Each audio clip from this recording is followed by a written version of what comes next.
Il y a en vérité quelque chose d'aristocratique chez Manet. 2 ans avant sa disparition, à 51 ans, il peint un bar aux Folies Bergères. Une scène de genre, pensez donc. La toile ruisselle de couleurs sombres et claires, fortes et délicieuses, invraisemblable harmonie que ne rompt pas le miroir derrière Suzon où se reflète la salle, les lustres, la foule. Rien de hasardeux cependant. Manet exécute le tableau dans son atelier. Approchons-nous donc de ces oranges dans une coupe, de ces fleurs dans un vase, de ces bouteilles de champagne et de liqueur, du bouquet accroché au corsage, du médaillon attaché au cou. Ce sont autant de touches brèves ou longues, courtes ou larges, qui enchantent le regard. Il y a longtemps, j'ai lu, comme bien des gens, Les Heures italiennes d'Henry James, et dans ce livre qui raconte ses voyages en Italie à la fin du XIXe siècle, j'ai coché une phrase que j'ai gardée toujours présente à l'esprit. L'art est le seul recoin de l'existence où l'on peut prendre ses aises. Autrement dit, j'ai vite compris que si on avait la passion de l'art, c'était le meilleur moyen, sinon le seul, de prendre ses distances avec le monde. On a commencé à écrire des ouvrages sur l'art, je ne parle pas de Vasari et de Lanzi, enfin au XVIIIe, XIXe siècle, mais seulement à partir de la seconde moitié du XIXe siècle. Ça s'est très légèrement accéléré pendant la première moitié du XXe siècle, et ça a décollé dans les années 70, c'est-à-dire que dans ma bibliothèque aujourd'hui, il doit y avoir 2 ou 3% des livres qui sont antérieurs à 1950 et 80% qui sont postérieurs à 1970. Alors pourquoi avoir écrit vous-même un livre supplémentaire, puisqu'il y en a tant déjà? Pour mon plaisir, qu'est-ce que vous voulez que... Hein, j'avais aucune raison. J'ai écrit des livres, au fond, les livres que je n'avais pas lus, si vous voulez, que je n'ai pas trouvés. Voyez-vous, quand j'ai écrit le gros bouquin là, sur la peinture du XVe siècle, il y a une dizaine d'années, à la veille des vacances, un de mes amis était ici, il me dit « Où pars-tu en vacances ?» Je lui dis « Je pars pas, je reste ici. » Il me dit « Ah bon, pourquoi ?» Je dis « J'écris mon bouquin. »« Oh là là, je te souhaite bon courage. » Oh, je lui ai répondu « C'est à toi que je souhaite bon courage de partir en vacances. J'espère que tu survivras. Moi, je suis beaucoup mieux à écrire mon bouquin tranquillement. Tu vois, je suis au XVe siècle en ce moment. Je suis loin, très loin. » Bon, vous avez là toute une série de peintres que j'aime beaucoup, qui eux non plus ne sont pas sortis. Claude Georges, Nallard, là un autre Gilet, là-haut au Siasson. Sont des tableaux que j'ai depuis fort longtemps et dont je n'ai aucune envie de me séparer. Et j'ai gardé surtout des tableaux de ce que j'appellerais des peintres qui ne sont pas sortis ou qui sont restés au bord du chemin. Par exemple, Gilet, qui est mort du reste récemment, il y a 1 an environ.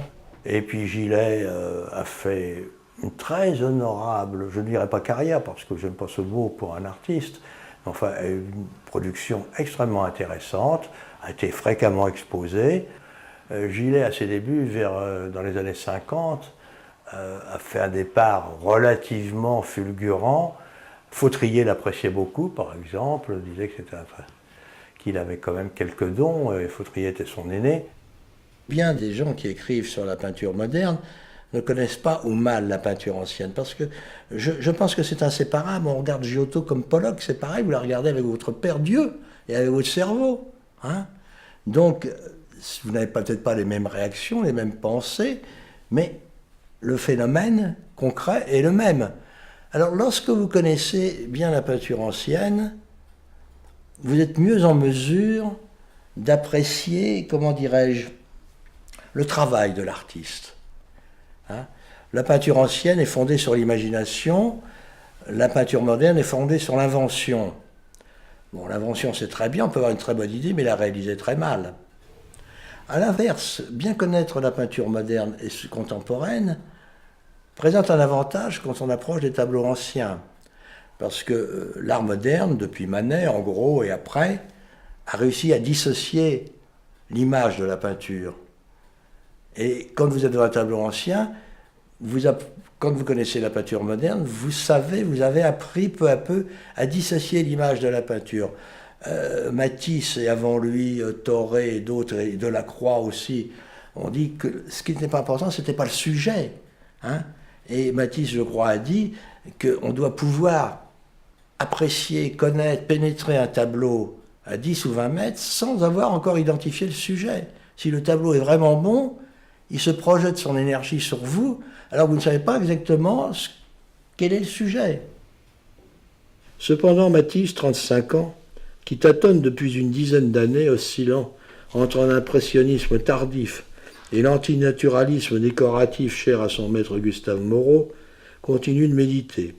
C'est un vieil étudiant qui se fera peu à peu une tête de professeur. Il y a une grande différence, je vais vous dire, entre l'art ancien et l'art moderne, puisque je pratique les deux. Lorsque je vais dans un musée et que j'entre dans une salle de peinture ancienne, il y a 20 tableaux.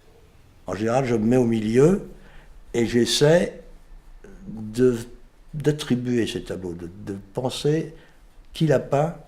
Et quand il y a 20 tableaux, eh bien, je suis très content quand j'arrive à en identifier 12 à 14.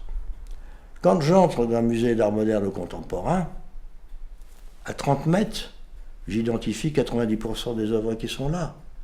Ce qui prouve bien qu'on est passé d'une production artistique qui avait une fonction et une destination et qui obéissait à un métier, à une production, pour ne pas dire une surproduction, en série. Rien de plus facile, je ne prends, je sais pas moi, M. Richard Lindner, qui est un précurseur du pop que j'aime beaucoup par ailleurs, parce qu'il n'est pas vraiment pop, eh ben, à 20 mètres, vous reconnaissez n'importe quel tableau de M. Richard Lindner. Un Rothko, il n'y a pas besoin de se creuser la tête. À 100 mètres, vous reconnaissez un Rothko. Beaucoup d'historiens, je ne dis pas la majeure partie, mais presque la majeure partie d'historiens, n'ont pas d'œil. Ce sont des hommes de bibliothèque, souvent remarquables et qui produisent des ouvrages souvent très intéressants. Ils travaillent sur photo dans leur bibliothèque ou à leur bureau, dans leur fauteuil. Avoir un contact pratique, physique avec la peinture. Moi, j'ai ma petite collection, mais je me balade beaucoup dans les musées. Là, je reviens de Berlin. Je fréquente un certain nombre de marchands et d'art ancien et d'art contemporain. Je vois ce qu'ils ont à vendre, n'est-ce pas? Et je vois comment ça se passe, ce qui est toujours très intéressant. Mais c'est un autre aspect de la question dont il n'est pas très utile, sur lequel il n'est pas très utile d'insister, c'est l'omnipotence du marché. Donc revenons à la peinture elle-même. Il est certain que de fréquenter les œuvres d'art, je ne dirais pas tous les jours, mais disons 2 ou 3 fois par semaine, en dehors de la satisfaction personnelle et du boost personnel que ça peut me donner, ça me donne une approche de l'histoire de l'art qui est plus concrète, je pense, d'une certaine mesure. Il m'arrive parfois le matin, quand je prends mon café, de prendre une tasse, d'allumer un cigare. Je sais bien que ce n'est pas politiquement correct de fumer le cigare, surtout dès mon matin, et de me promener, de m'arrêter devant un ou deux de mes tableaux et de rester 5 ou 10 minutes devant. Et comme ça, j'ai très bien commencé ma journée. Le retour à l'ordre, donc. Dada a fait un joli pétard. Duchamp navigue en immersion périscopique. Pour l'heure, en attendant le surréalisme, l'ambiance patriotique et le commerce font la loi. Paris est de nouveau et plus que jamais la capitale des arts. Sans rival, Berlin, Munich et Vienne appartiennent au camp des vaincus. La situation ne saurait être meilleure. Les exploits d'avant 14 vont peu à peu entrer sur le marché de façon sérieuse, et leurs auteurs sont toujours là. Qui reprocherait à ces audacieux de regarder en arrière? Plus rapide que les autres, toujours, Picasso n'avait pas attendu la fin de la guerre pour se retourner. Alors, lorsque j'ai écrit l'ouvrage dont il est question aujourd'hui, n'est-ce pas, sur la peinture au XIXe et au XXe siècle, c'est-à-dire de Goya à Chefskounz, j'ai bien sûr suivi, comme tout historien, les fondamentaux de l'histoire de l'art, encore que je considère que au jour d'aujourd'hui, nous n'avons pas encore suffisamment de recul, sauf exception, pour vraiment apprécier la prolifération artistique de ces 2 derniers siècles, et en particulier du XXe siècle. Aujourd'hui, on compte probablement 100 000 artistes en activité. Mes partis pris sont des fois négatifs. Par exemple, il faut bien dire que je considère que le surréalisme et le pop art, c'est de l'imagerie. Ce n'est pas de la peinture, c'est de l'imagerie.